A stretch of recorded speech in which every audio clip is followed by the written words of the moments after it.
es exactamente? Elisha ben Abuya, es Elisha ben Abuya, el sabio hereje. Hereje. Hereje. El sabio hereje. Pobrecito. Ya han hecho de todo el pobre, sí. Pues sí, pero yo tengo mi teoría. Eran épocas raras porque sacarlo del Talmud. Bueno, no lo sacaron, está en el Talmud. Sí, pero no se estudia. Ah, no. Bueno, se estudia, pero de aquella manera. Exactamente. Bueno, vamos a ello, vamos a ir a meternos un poco en harina. Entonces, hoy estamos con el tema este de Elisha ben Abuya, el sabio hereje.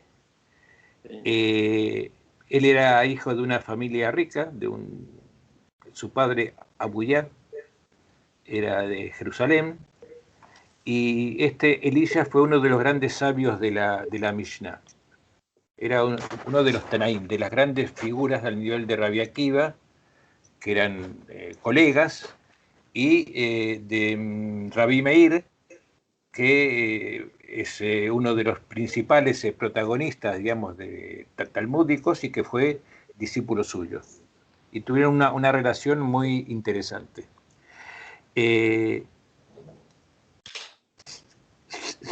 Justamente fue un sabio de la Mishnah convertido en hereje y por esto se lo dejó de llamar por su nombre a partir de ese momento y se lo empezó a llamar Ajer, que significa el otro. Esta es una manera de matar a las personas, ¿no? Quitándoles el nombre. Bueno, sabemos que hay costumbres modernas en la historia de Occidente con cosas parecidas. Por ejemplo, Stalin, cuando se peleó con Trotsky, lo sacó de todas las fotos oficiales para que no aparezca. Digamos, en este caso los jajamim prefirieron dejarlo y ponerle el otro en lugar de respetar su nombre. ¿Y por qué motivo? Bueno, hay varias razones, pero son muy difíciles de calibrar en qué medida hay un poco de mala intención con él y en qué medida son realmente motivos valederos, ¿no? Según Abbott, en el capítulo 4.25, dice que su dicho favorito, esto fue antes de salir, digamos, como dicen, apaguen mi micrófono porque yo escucho ruidos. Cuando quieran hablar lo ponen y ahora no. Su dicho favorito era aprender en la juventud es como escribir en un papel nuevo, pero aprender en la vejez es como escribir en un papel que ya se ha usado, un palimpsesto. Esto que parece algo reflexivo, que quizás lo sea, pero también indica una cierta pulla que él tenía con Rabbi Akiva. Porque eran colegas pero no amigos. Porque resulta que Rabbi Akiva aprendió a leer a los 40 años. Entonces es como diciendo, bueno, cuando aprendes de mayor ya no es lo mismo que aprender de niño, ¿no? Eso que dice del papel viejo. Bueno, pero ahí queda, es una reflexión. Lo que le critican a él, que como él estudiaba griego, eso lo predispuso a la apostasía, ¿no? Que se enamoró de lo griego, cantaba en griego. Cuando se levantaba, según dice en el Talmud, cuando se levantaba de estudiar, se le caían los papeles escritos en griego, que los tenía ocultos, los papiros, ¿no? Digamos que hay muchas historias que no hablan bien de él, ¿no? De su honradez intelectual, por así decirlo, ¿no? Era un hombre de mundo, familiarizado con el vino, con los caballos, con la arquitectura, era una persona... Pero Raúl, eh, una pregunta. dime, ¿Por qué dime. era desconsiderado deshonradez leer otro idioma o estudiar otro idioma? Bueno, es que tú tenés en cuenta que eh, estamos en el centro de esta era la época, más o menos estamos hablando de 60 años después aproximadamente de la destrucción del templo. El cataclismo que significó para el pueblo judío la destrucción del templo, y el desafío que significó para los rabinos que a partir de Yohanan ben Zakkai comenzaron a rearmar todo al pueblo bajo bases nuevas. Ya no había templo, no había sacrificio, no, cambiaba todo. Entonces, todo esto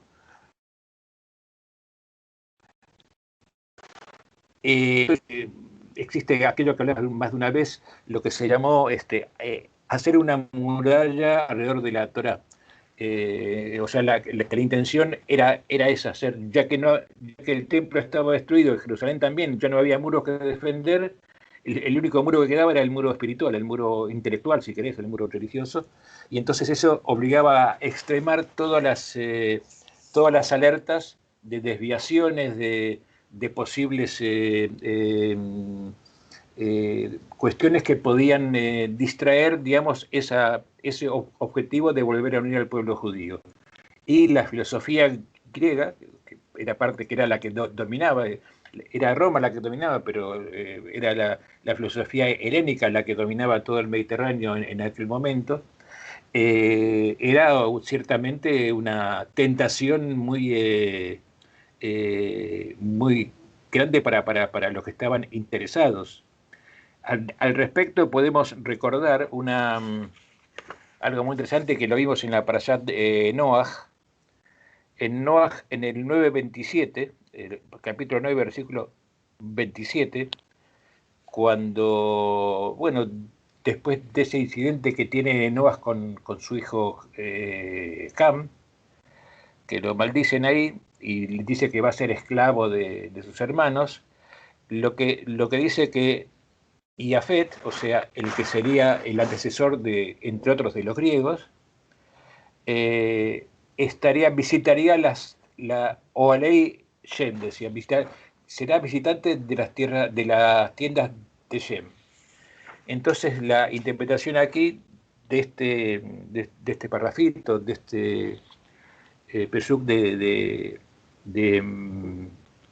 Noaj, es que está bien, tienes que tener relación con los griegos, porque justamente lo dice ahí, ¿no? Te visitará en tu tienda, pero tú estarás en tu tienda, no en la tienda del otro. O sea, tienes que estar en lo tuyo. Y lo que hizo, según la visión rabínica, lo que hizo el Ajer, lo que hizo Elisha ben Abuya es cruzarse de tienda, digamos, como le critican que haya dejado de preservar los propios principios judíos, la propia religión judía, ¿no? Esto es lo que le critican. Por supuesto, también lo acusan de haber guardado en el Midrash, dice que lo habían guardado, que guardaba libros prohibidos, en fin, todo este tipo de cosas que hoy nos suenan irrisorios, ¿no? Pero en aquella época era importante. Bueno, y siglos después también, ¿no? Bueno, con aquello del ajer del otro, quiero recordar que también esto pasó en el siglo XVIII, entre los judíos, cuando cuando surgió el hasidismo, el Baal Shem Tov, el fundador del hasidismo, esto también alguna vez los comentamos, el Gaón de Vilna, que era la autoridad máxima del judaísmo en Europa Oriental, en Lituania, dictó el Jerem del Baal Shem Tov, Eliezer ben Israel se llamaba. Dictó, o sea, lo expulsó, o sea, dictó el Jerem, la prohibición de entrar en en los sitios de culto, de ejercer. Bueno, no le hicieron caso, por supuesto, el hasidismo se extendió como la pólvora. Pero... Hola. Hola, Lidia. Bienvenida. Hola, siento el retraso. Tranquila. Estaba con otros asuntos. No, bueno, ya estamos grabando, así que ya lo escucharás en la parte esta. Y se armó ahí entre los, digamos, los judíos ortodoxos, de los normales, que estaban, digamos, hasta ese momento, que estaban con el Gaón de Vilna, el judaísmo intelectual más bien que había, hubo un divorcio con los hasídicos, y el hasidismo empezó a llamar a estos otros los mitnagdim, que es un término conocido que significa los que se enfrentan. Es decir, tampoco los llamaban con un nombre propio, llamaban los que se enfrentan, como diciendo los otros, ¿no? O sea, ese tipo de cosas, bueno, al final, hoy en día son todos ortodoxos con diferentes ramificaciones, y si bien ya tampoco se casan tanto entre ellos, pero hubo un momento que estaba prohibido absolutamente casar sus hijos, sus hijas con los de enfrente, ¿no? Mitnagdim versus Hasidim. Y entonces, por eso digo que en la historia judía siempre hay, bueno, tenemos el famoso Jerem de Spinoza, poco antes, o sea, digamos que no es infrecuente que sucedan este tipo de cosas, incluso en tiempos más recientes que esto que pasó hace casi 2000 años, ¿no? Bueno, siguiendo con el tema de Elisha Ben Aviv, digamos que hay dos temas que son, en mi opinión, bueno, no la mía, sino también de otros analistas, comentaristas, quizás lo más importante, digamos, se puede decir, procesos o eventos o acontecimientos más importantes que rodean la historia de este hombre. Uno es el ascenso al Pardés, famoso, el cuento, la historia de los 4 rabinos que ascendieron al Pardés, los 4 jajamim que ascendieron al Pardés, y la otra historia es su relación con Reb Meir, que era su alumno, pero que es una de las lumbreras de la Torá, al punto tal que muchas normas que figuran en el Talmud, en la Mishnah, que son de Rabbi Meir, no figura que son de él. Ya quedaron como instituidas, como que es la ley la que lo dice, ¿no? O sea, tan importante fue Rabbi Meir. Y la relación con él justamente tiene mucho atractivo, ¿no? Tiene mucha trascendencia. El primero de los temas es las referencias que le decía del Pardés. Como saben, Pardés, bueno, hoy en día Pardés significa, en Israel significa el lugar donde se cultivan los cítricos. Pardés, las naranjas, los limones, en fin, los pomelos y esas cosas, ¿no?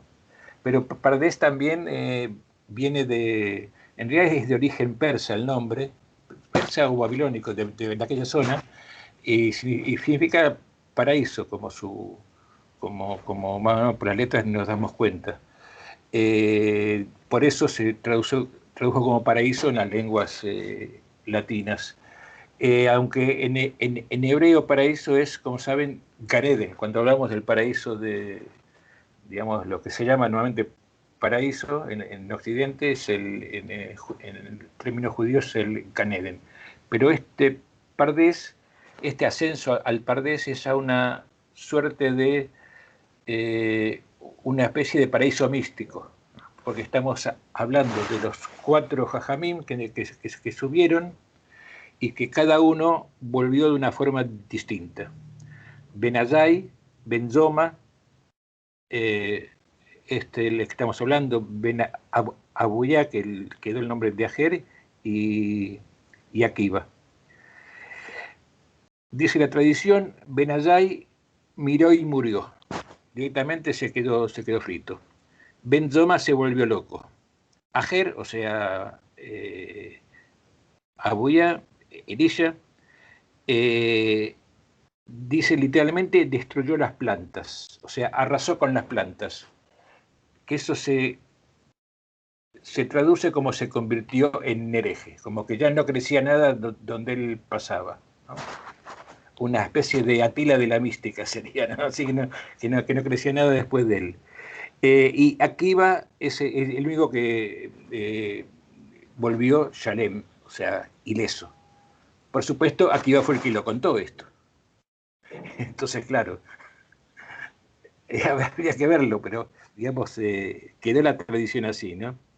¿Qué pasó con Elisha? Que en un momento de éxtasis contempló el interior del cielo, o sea, en el cielo, es este ascenso místico que les decía, y en el cielo vio a Metatrón,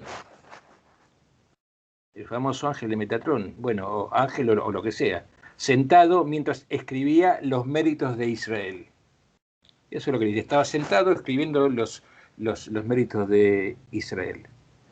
A lo que él dijo, se dijo a sí mismo, se nos ha enseñado a creer que nadie se sienta en el cielo. O tal vez hay dos poderes supremos. Y hay, claro, quería decir, hay otra fuente de poder que controla el mundo además de Hashem, además del Dios supremo. Claro, fue decir esto y seguramente habrá sido lo que colmó, digamos, el aguante de los demás, ¿no? Pero, claro, hay una cuestión con Metatron que está presente a lo largo de toda la tradición, digamos, ¿no? Especialmente ya cuando se elaboró a partir de la vuelta de Babilonia, ¿no? Y especialmente durante el periodo persa. Pero, o sea, cuando se le puso el nombre.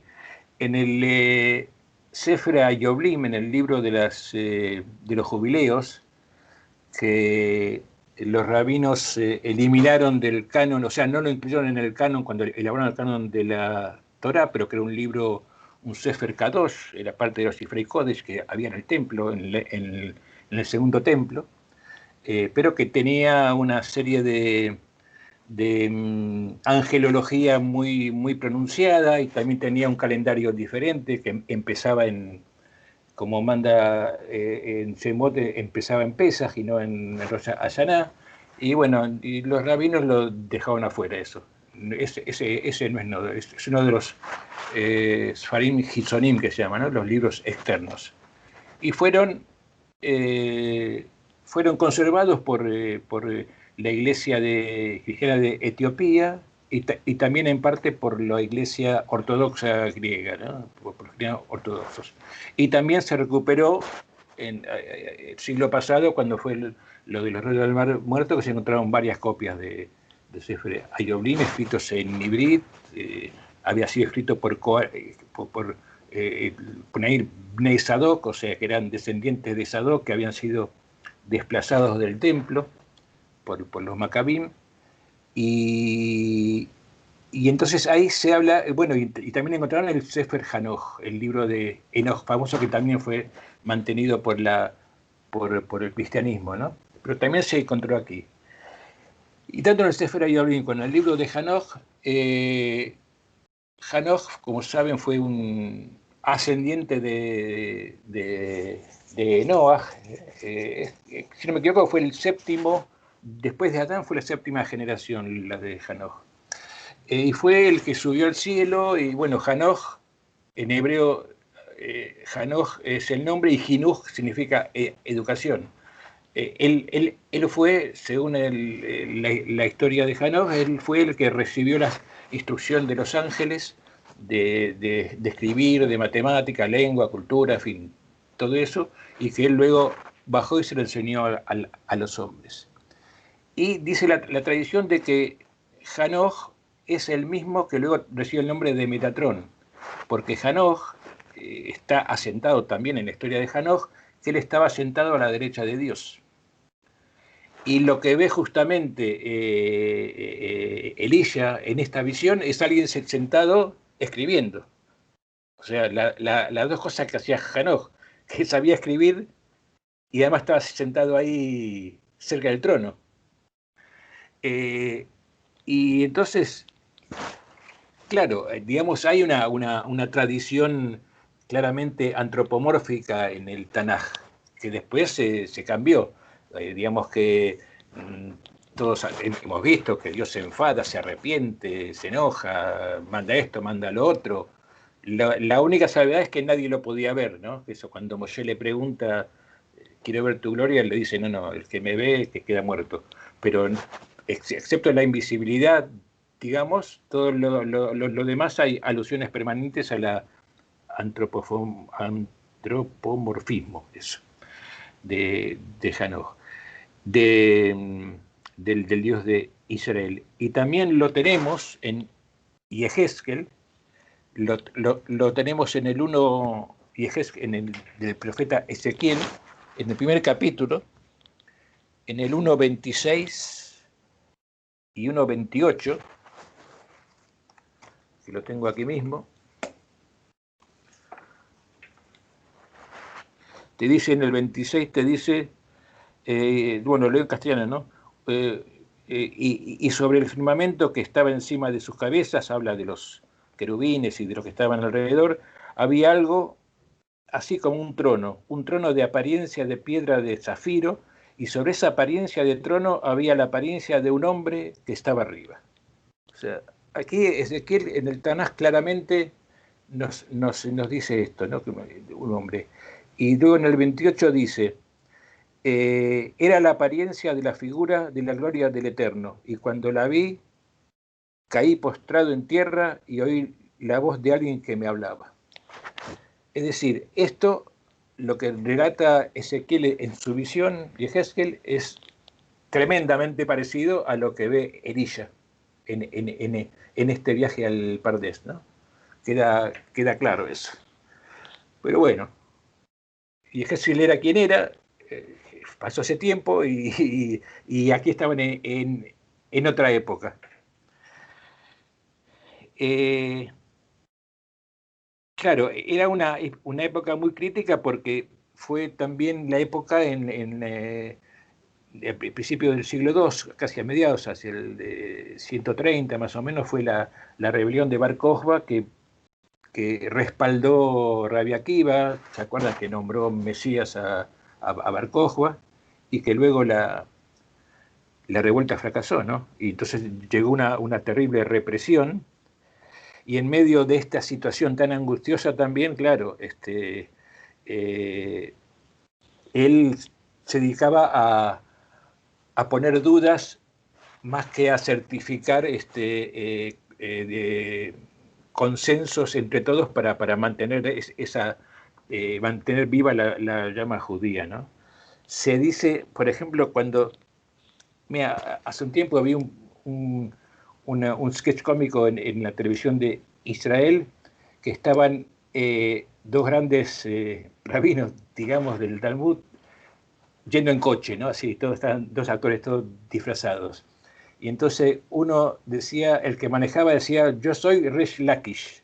Resh Lakish es un famoso protagonista también de toda la literatura talmúdica, que se caracterizó por ser un gran sabio y por haber sido un gran pecador, digamos.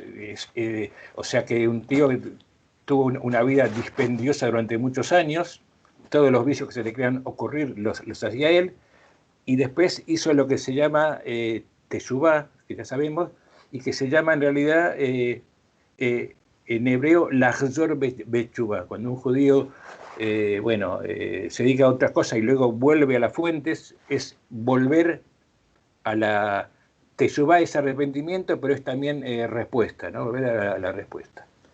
Y entonces en este sketch decía, yo soy Lakish, que soy un Joser Betshuvá, y el otro decía, y yo soy Elisha Ben Abuyá, que soy un Joser Besheilá.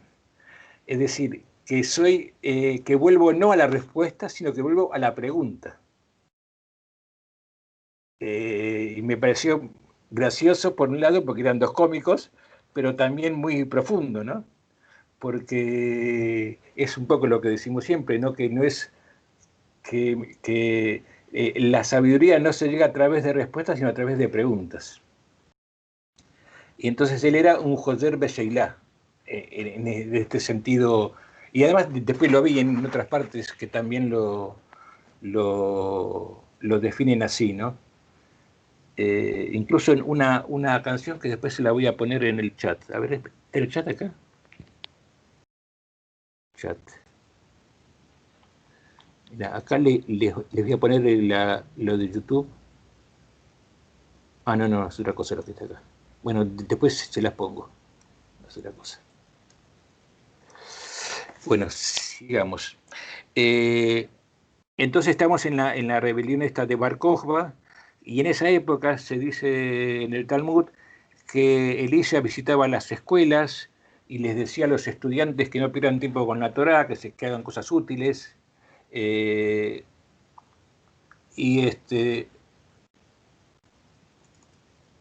claro, era muy criticable por eso, ¿no? Lo criticaron por eso. Y se cita un versículo del Eclesiastés que dice: no permitas, el 5:5, no permitas que tu boca haga pecar tu carne. Y lo critican por eso, porque él, a través de sus arengas, querían tomaban la carne como la carne tierna, que son los niños, como que querían, que él quería de alguna manera pervertirlos y sacarlos de la Torá, ¿no? Sacarlos de la educación.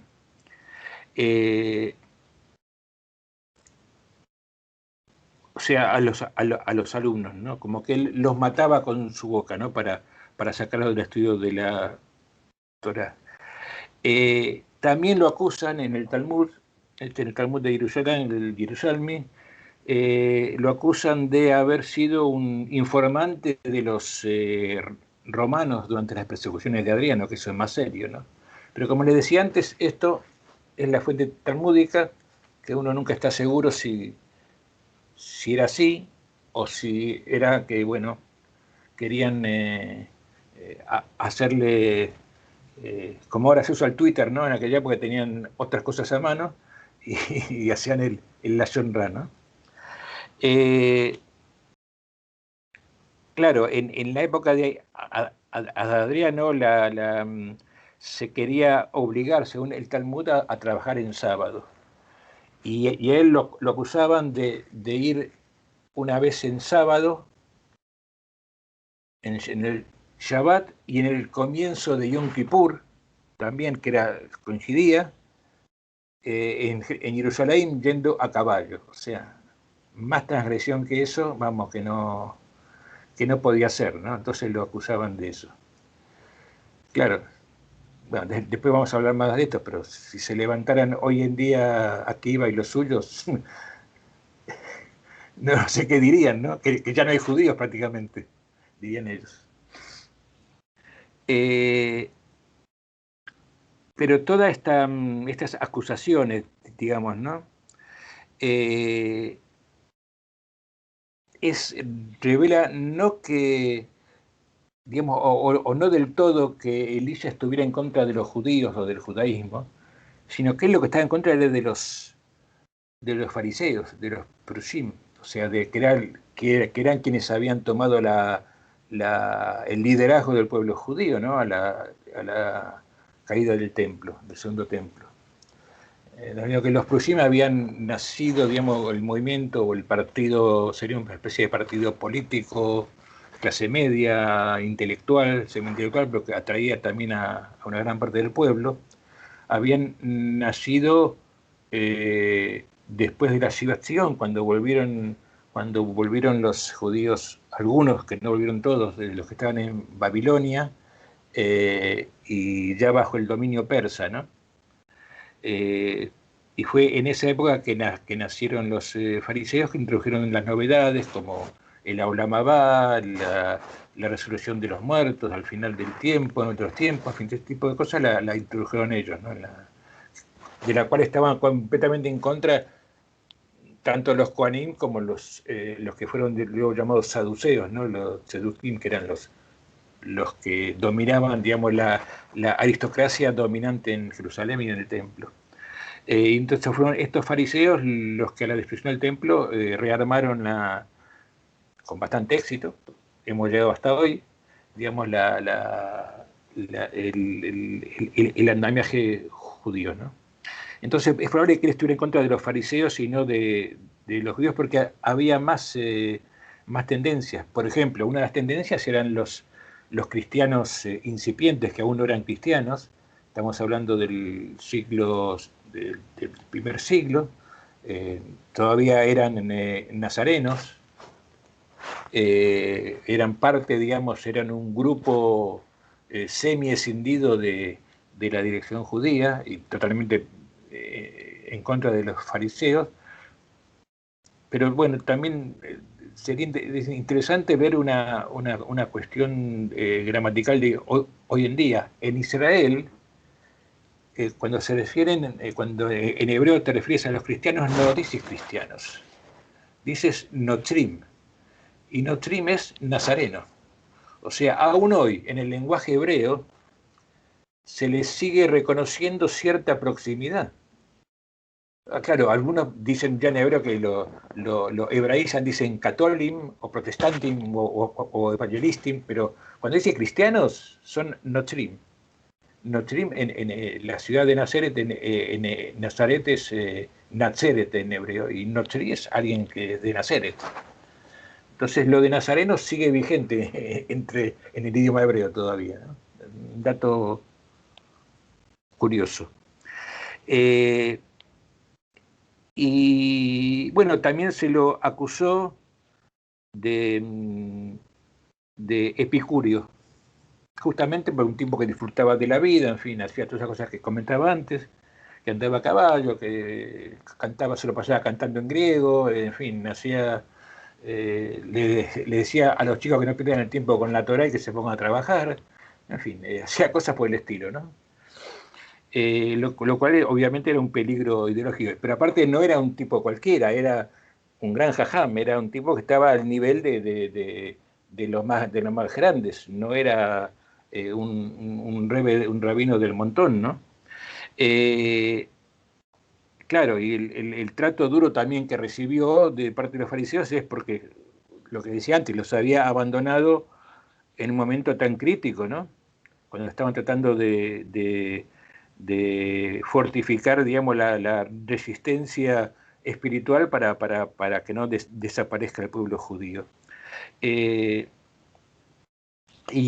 en esto, tanto el Talmud de Jerusalén como el de Babilonia, los dos Talmudim, el tema este de andar a caballo por Jerusalén coinciden en eso, o sea que se ve que algo hizo en ese sentido, ¿no? Incluso el mismo pasaje del Talmud de Jerusalén que habla del caballo se refiere a Elisha como que estuvo vivo cuando Rabí Meir, que era su alumno, se había convertido en un maestro muy renombrado.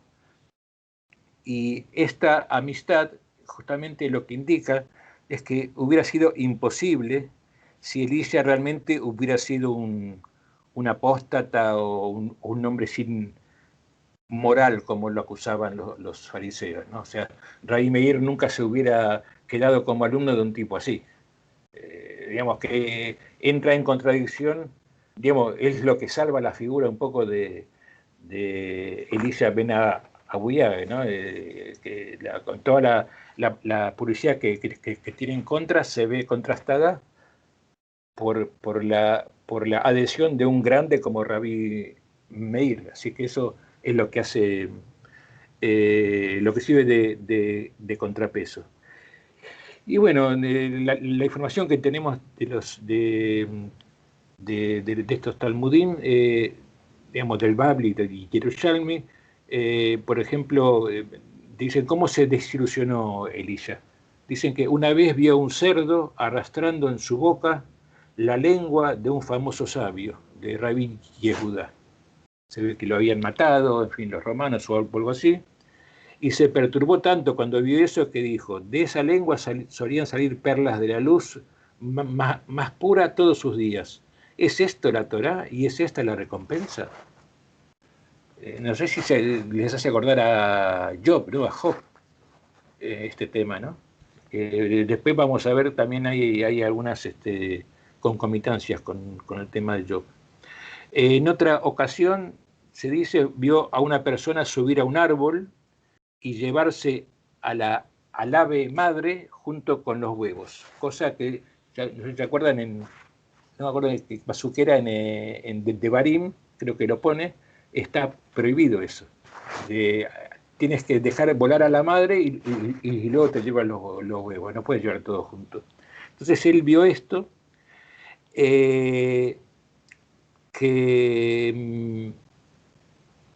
bueno, se llevó todo y se fue caminando lo más tranquilo, sin ningún problema.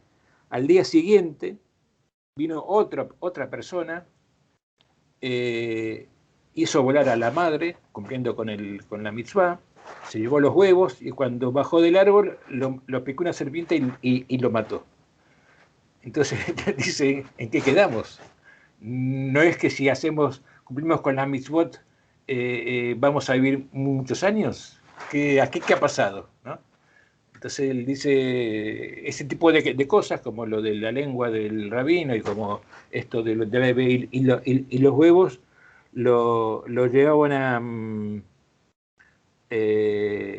a dejar de creer en la Torah. Bueno, y como le decía antes, otro de los asuntos más interesantes fue la relación con su discípulo, ¿no? Con Rabbi Meir, que fue uno de los más grandes de los Tanaim. Y después que se murió, después que falleció él, que después también hay un dato interesante de qué pasó cuando se murió Elisha, pero bueno, después que murió, los demás rabinos que no lo aceptaban para nada a Elisha ben Abuyá, dijeron, el rabino Meir se comió un dátil medio maduro y tiró la cáscara.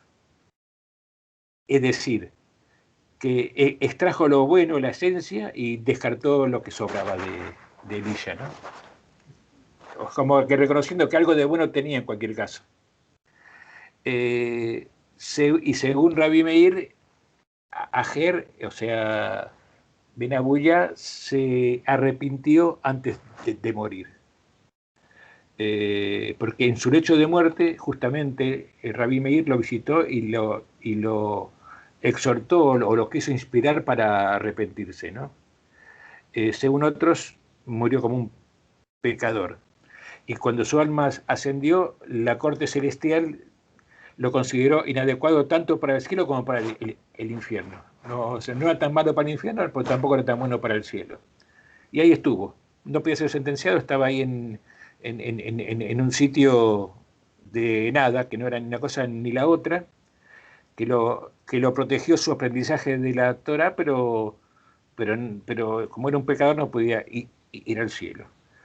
El rabino Meir entendió lo que había pasado y dijo, cuando yo muera, pediré que Ajer sea sentenciado al infierno, porque es mejor que sea juzgado, pague el precio y luego finalmente sea perdonado y vaya al cielo.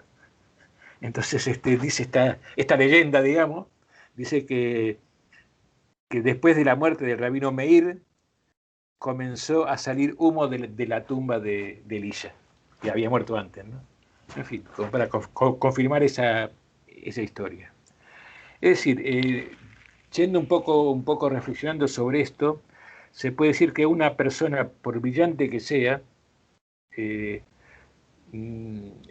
dice, necesita reconocer los límites de su inteligencia, ¿no? Esto es lo que le criticaban a Elisha, porque de lo contrario se puede caer en un abismo espiritual, lo cual, sin dejar de ser cierto, habría que ver si era cierto en este caso.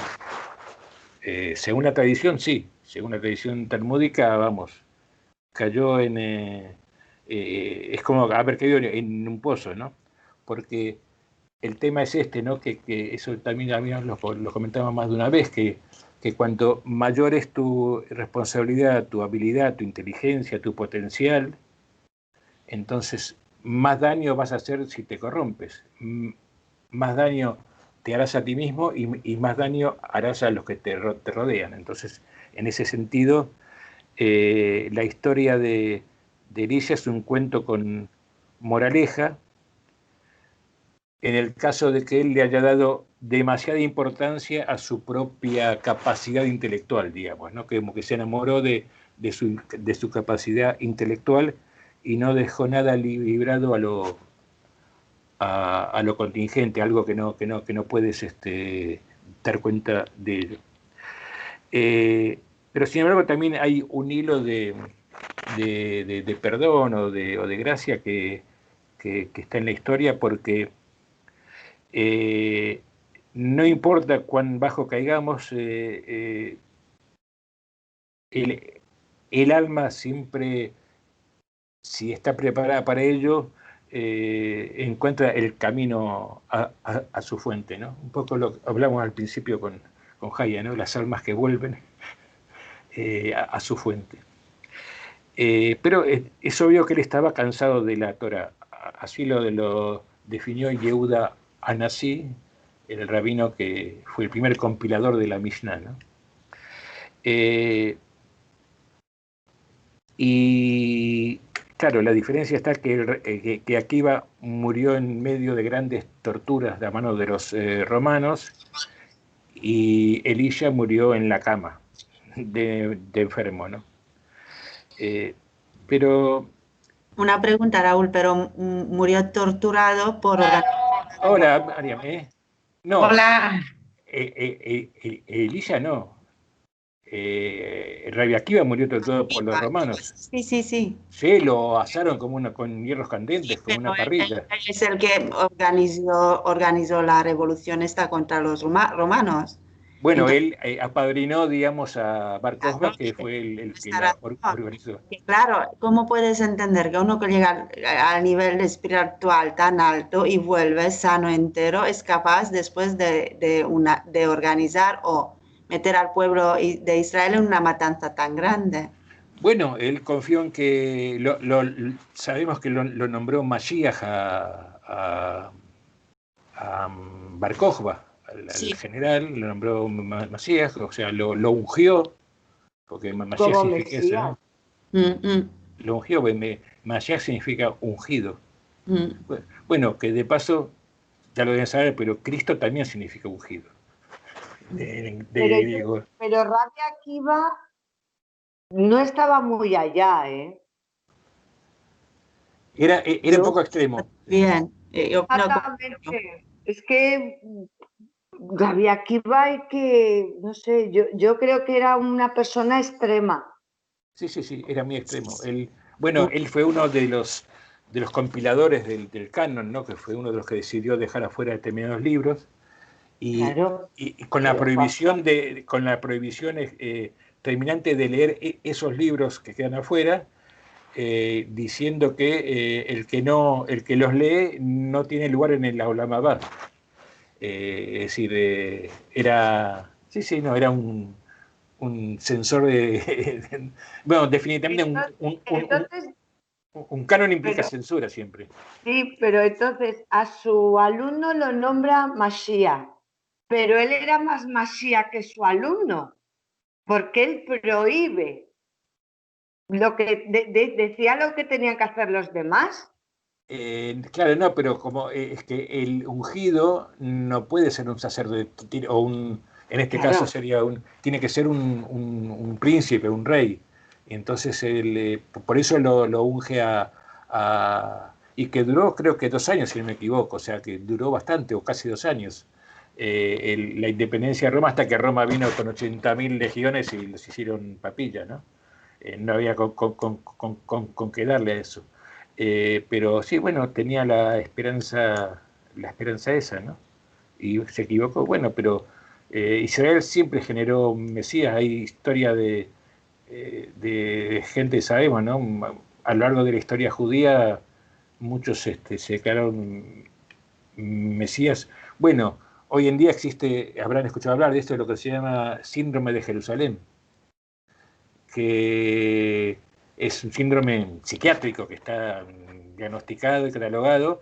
En Jerusalén hay un sanatorio que se llama Beit Shaul, si no me equivoco, que atiende cuando llega gente, tanto cristiano, bueno, más cristianos que judíos. Dicen que cristianos un 30%, judíos un 70% y el resto de otros, que llegan y se creen, en el caso de los judíos, no sé, David o Saúl o el Mashiach, y en el caso cristiano se creen Jesús o alguno de estos personajes, y se posesionan, y más o menos unos 100 al año caen, o sea, mucha gente.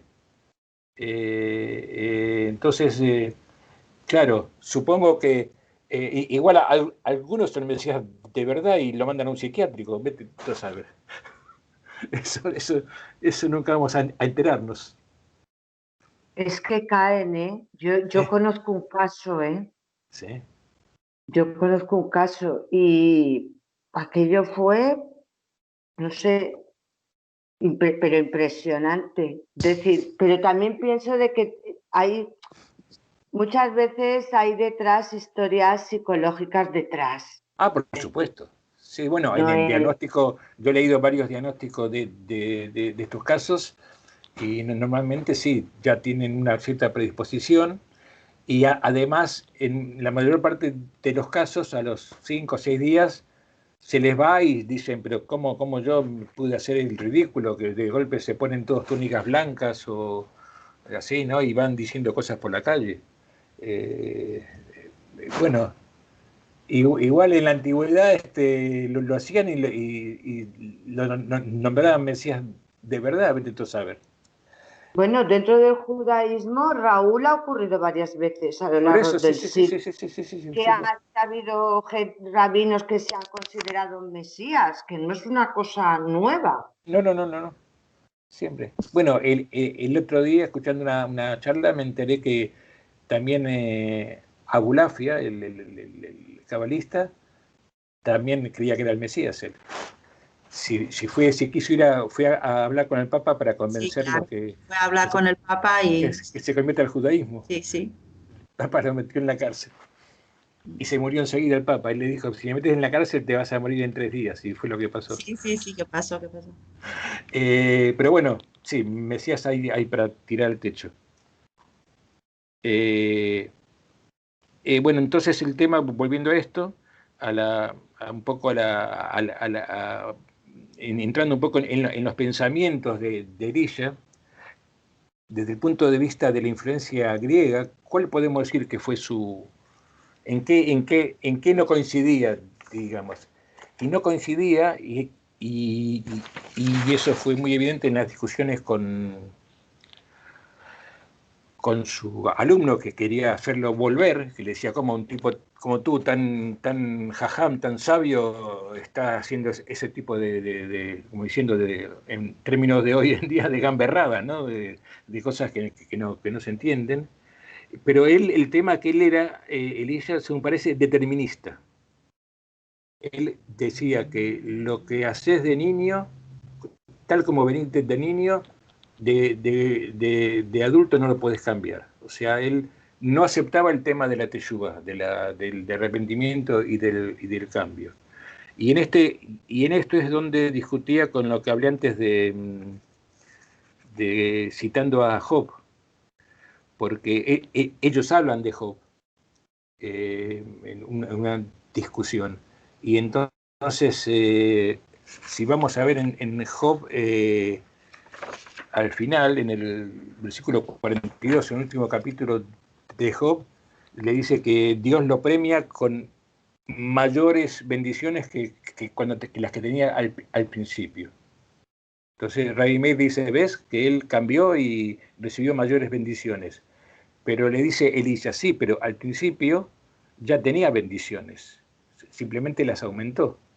Entonces no cambió en realidad, él era siempre el mismo. Pasa que aprendió más cosas a través del sufrimiento, pero no cambió. Entonces, no, es que Elisha era un jajam, entonces sabía qué responder en cada caso, pero a raíz de esto el tema de Job. Y después les hablé antes del momento importante de la muerte. A la muerte cuando él se muere, según Rabbi Meir, él, cuando él dijo se murió, informó que se murió Elisha, dice murió de Teshuvá. O sea, se arrepintió en el último momento y murió de Teshuvá. Solamente él lo dijo. Rabbi Meir, los demás no lo aceptaron mucho. Pues el hijo se murió de Teshuvá. Hizo algo simbólico. Cuando él se murió, le puso su talit encima del cuerpo. Y según algunos intérpretes, esto es lo mismo que hizo Ruth cuando se acostó delante de la cama de Boaz, y también hubo un manto. Boaz le puso un manto, como que el manto significa que estás cambiando a la persona. Y de hecho, el significado simbólico de la jupá, el dosel que se llama, lo que se pone encima cuando en los casamientos, simboliza el talit del novio sobre la novia. Es una bendición sobre el casamiento, ¿no?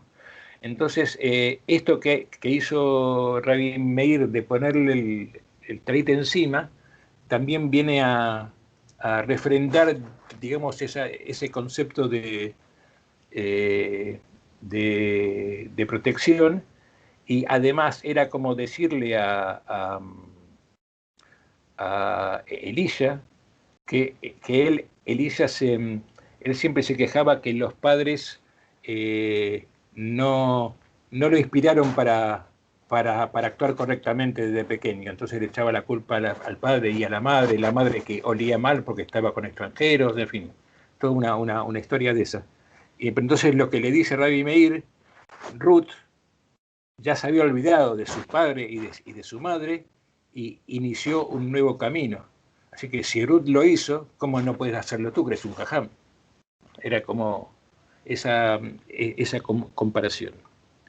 Es más, cuando le decían que Dios no lo va a salvar, cuando se estaba muriendo y le decían a Rabbi Meir que Dios no lo va a salvar, él, eso sí es típicamente judío, en esto Rabbi Meir era consecuente, dice: si Dios no desea su salvación, yo lo voy a salvar a Elisha.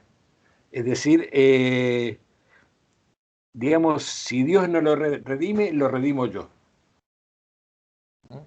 Y así se murió creyendo, estando convencido de que él de que se moría en Teshuvá. En Teshuvá y por la Teshuvá también, ¿no? Por eso, hasta el día de la muerte de Elisha, el Reb Meir le insistía en el poder del arrepentimiento y del cambio de persona. Bueno, ya para terminar, digamos, ya podemos ver esto, que hace 2000 años se descubre esta pregunta en la que los judíos se preguntan cuál es el lugar de la Torá en el mundo. ¿Y cuál es el lugar de la Torá? Hoy en día incluso es más vigente que antes, para aquellos que no creen en Dios o que han abandonado, que siguen amando la Torá, pero sin creer en Dios, o sin creer lo suficientemente, o sin cumplir con las mitzvot. Y con el tema este del ateísmo, quería traerles nada más en el Salmo 14.1, si lo quieren mirar después, que dice: Belibó ein Elohim. O sea, dice, en su corazón no hay Dios. Ya habla en el Salmo ya habla de la época del Tanaj, que ya habla de la gente que no tiene Dios. Ya no habla de otros dioses, no habla de idolatría, sin Dios. Es decir, y también lo tenemos en Yehezkel, en Yehezkel en el 9.9, dice: Dios ha dejado la tierra.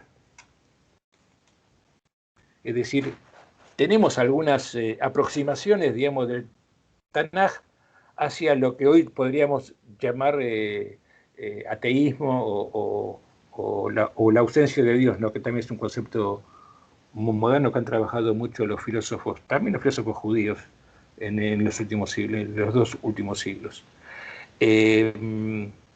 Pero bueno, esto queda presente. Yo me acuerdo, en Israel hay una agrupación, bueno, tienen página web, que se llama judaismolaico.com, que no es que sean laicos, son ateos y tienen rabinos que participan en charlas, tienen una aproximación cultural al judaísmo, pero no sin creer en las escrituras como revelación. Claro, hoy en día se puede hacer eso. En aquellas épocas hay un dato con esto del Shabbat, que en el Masejet Sanedrín, en el Talmud, que mataron, que ajusticiaron a un judío porque había cabalgado en Shabbat. O sea, lo que hizo Elías ya lo había hecho alguien. Y lo mataron no porque no porque lo mereciera personalmente, sino que lo hacían, bueno, me hace acordar lo que decía recién Jaya, ¿no? De la cosa de Rabbi Akiva, ¿no? Sino que había que dar un ejemplo. Bueno, queda el debate abierto. No digo en este momento, si quieren también, pero como diciendo, es un tema que queda abierto, que queda permanentemente en lisa, y que eso es un mérito del Talmud, que no lo borraron, que permitieron que el debate siga, ¿no? Con todas las digamos, maledicencias que dedicaron a este hombre. Así que bueno, por mí, si quieren decir algo. Yo Opinión? creo que parte de la culpa, yo pienso que Rabbi Akiva fue su gran inquisidor. Y creo que fue por envidia y por celos. Es mi opinión. Bueno, sí, sí. Es difícil poner una declaración de un juicio de intenciones de algo que pasó hace 1800, 1900 años, ¿no?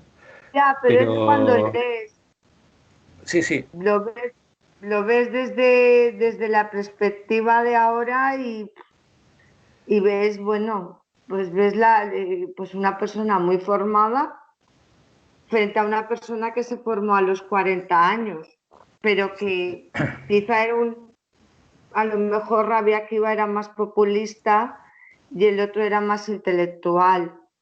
Y el poder de la palabra, ya sabes Claro, que por no eso, se por debe eso, utilizar las palabras. claro, pues ya la diferencia entre Joser Bechubá y Joser Becheilá, de volver por la respuesta y volver por la pregunta. Otra cosa que puede ser interesante también, el tema de, aunque es secundario, que no es del tema en concreto, es el tema de la imagen, ¿no? Del tema del antropomorfismo, digamos, ¿no? Que se cita, bueno, como dije antes, en Yehezkel está, y que también está en Elías, y que está de una manera en todo el Tanaj, ¿no? Con muchas alusiones. Que en realidad, de alguna manera, los nuevos judíos que se declararon que declararon Mesías a Jesús fueron los que en principio retomaron ese antropomorfismo, que lo tomó el cristianismo, se terminaron adorando una imagen. Y el mérito de la tradición judía, el mérito de los rabanim, es que supieron luchar contra eso, luchar de manera intelectual, de manera incluso filosófica o religiosa, si querés, y siguiendo el tema de la Torá, de que a Dios no se le puede ver, de trascender la imagen, que es la base de la idea judía, ¿no? Sí. De trascender la imagen. Entonces, es verdad, fue seguramente algo así como un inquisidor, como tú dices, pero eso permitió la supervivencia. Si no, igual seríamos todos cristianos o todos griegos, qué sé yo. No, mai se sabe, como dice aquí, nunca se sabe.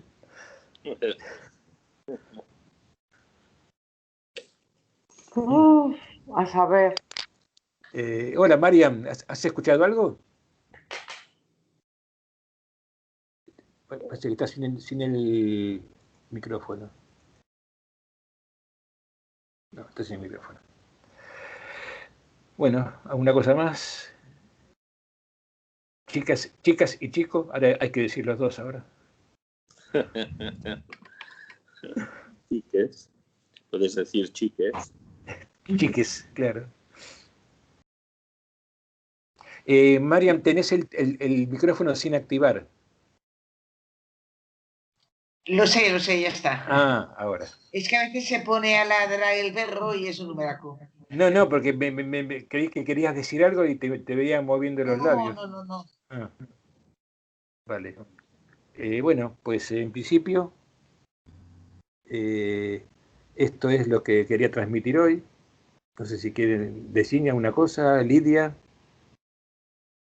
Yo solo quiero decir que no se puede racionalizar todo. Yo creo que el problema por cual a él le ha pasado todo es que quería entender la muerte, quería entender por qué en la boca del cerdo estaba la lengua del rabino, quería entender por qué el que ha cogido bien los huevos se murió después. Y hay cosas que no se pueden entender por mucho que queramos. No, pero también está el tema filosófico que es importante, quizá no me detuve lo suficiente, que es el determinismo helénico.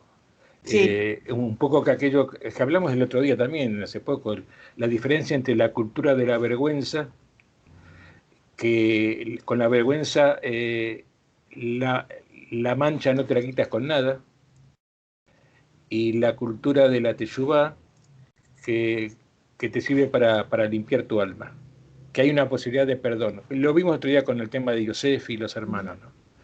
que entonces lo que él decía era de que no hay posibilidad de cambio, decía Elisa. En eso era más griego, digamos, que lo que luego se construyó en la tradición judía, ¿no? Que permitió que la idea de un Dios superior, más allá de estos intríngules de la Merkabá y de Yehezkel y tal, y la experiencia de Elisa, pero la idea de que hay algo superior que nos trasciende a todos y que no sabemos bien qué es. Pero él lo definió como el dios de la Merkabah, el dios del carro del fuego, ¿no? No la nombró así. Solo No. Él dijo que vio lo que vio. Hizo esa experiencia mística, subió ahí a Keter, no sé dónde, y vio a un tío ahí escribiendo en el trono ahí. Y dijo eso, lo que dije antes, ¿no? Entonces quiere decir que hay dos mandamases aquí, hay más autoridades de las que pensaba. Sí, pero ha seguido dando clases después, aunque estaba... Sí, bueno, pero porque clases solamente a Rabí Meir. Sí. Y fue eso lo que salvó su fama, digamos, ¿no? En cierto sentido. Aunque sus compañeros lo degradaron, les quitaron todos los galones, ya no lo llamaron Rabí, por supuesto, ni siquiera lo llamaban por el nombre. Solo sobrevivieron dos, él y el Akiva. ¿Solo qué? Sobrevivieron dos de los 4 rabinos del cuento. Sí. Solo 2. Sí, claro, porque bueno, pero es lo normal cuando tienes unas experiencias que eso pasa mucho con las drogas alucinógenas. Es lo que quería decir, porque hay gente que toma drogas y una vez mi profesor de Kabbalah me ha hecho hablar con una persona que ha tomado esta clase de droga. Entonces, y yo he flipado porque él se consideraba Jesús. Bueno, más o menos como esto que hablamos del síndrome.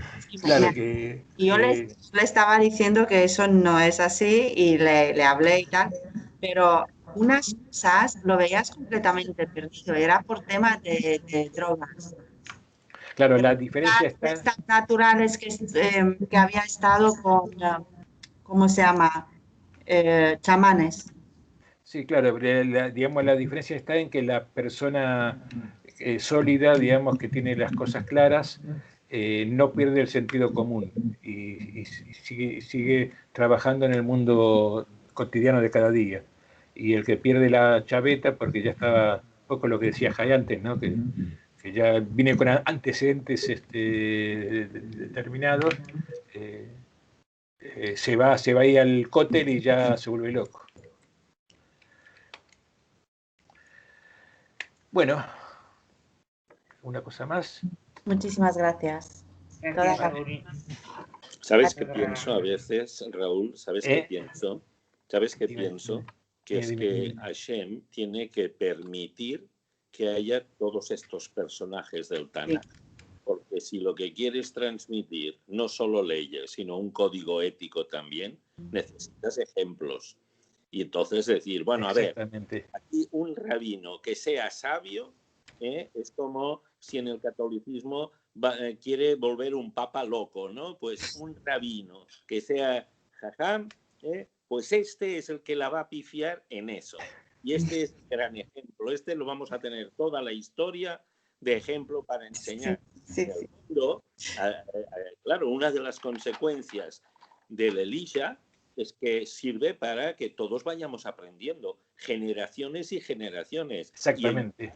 Y evitar sus errores. Entonces la pregunta es, ¿Hashem lo va a condenar? Se lo ha permitido y lo utiliza eternamente, vamos, hasta el fin de los tiempos como ejemplo. ¿Realmente está tan mal? ¿Me entiendes? No, claro. El giro es como un giro, un twist esto, ¿eh?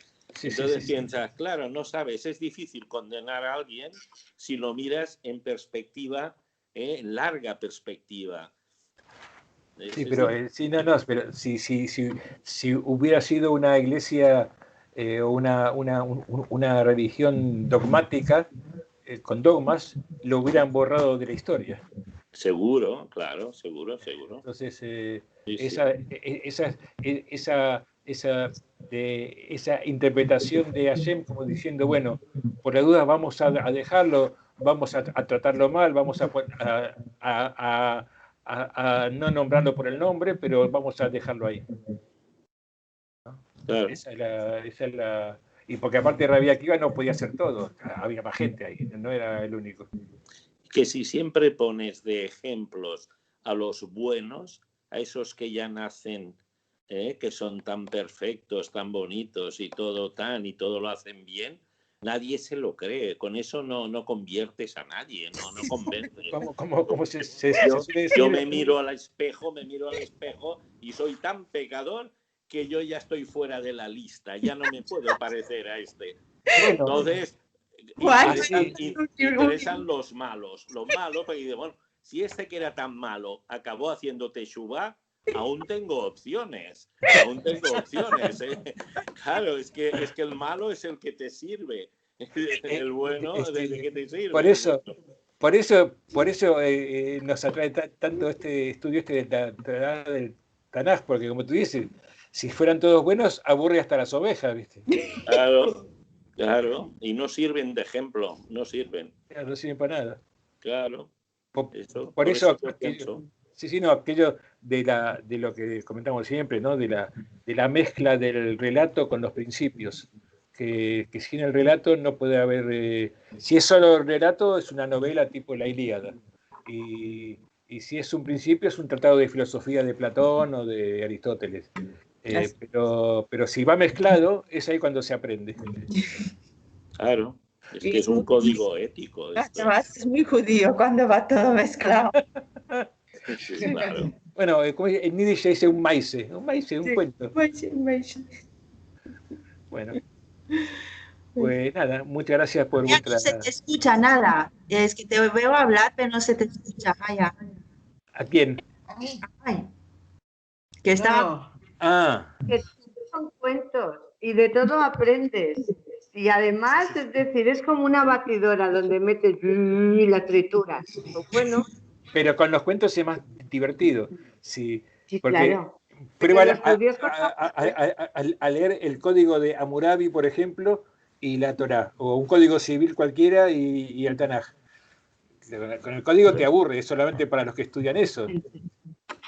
Sí, sí. Además, es que le doy la razón a Joan, es decir, tanto bueno, dices, qué aburrimiento, por favor. Sí, Es decir, dame algo malo donde me pique la picardía. No, además que siempre tienes la certeza de que tan bueno no puede ser. Vamos, No, algo, es que yo no creo que nadie sea tan bueno, es que no creo en eso.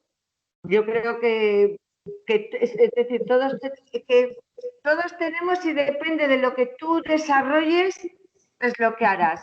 Pero en algún momento lo malo también te va a salir. Bueno, ya que no es por fraudar, pero yo soy bastante bueno. Pero bueno. Tal vez porque no tengo más remedio a mis años. ¿Qué voy a hacer? Somos imperfectos, ¿no? Somos imperfectos. Sí, claro. Hay que contarnos el pecado para que nos sirvas de ejemplo, si no, no vas a servir de ejemplo. Para que tengamos opciones. Claro, vamos a ver. Bueno, si Raúl pecó, yo tengo opciones. Si no, no. Ay, qué bueno. Esta es la filosofía, es esta. No, bueno, es verdad, alguna que otra cosa, pero bueno. ¿Ves? Ya pegamos. Pero ya estoy en Teshuvá, ya está. Eso es lo que tiene la Teshuvá. Ay, bueno. Bueno, Qué pues bueno. nada. Bueno, si les parece, nos despedimos. Sí. Muchas Gracias. gracias. Gracias a todos, gracias a todos. Gracias. Y bueno, Un beso. el domingo a las 11 por YouTube. Nos vemos. Vale. Vale, hasta pronto. Chao, abrazos. Chao. Chao. Chao, chao. Dejo negar. Ay.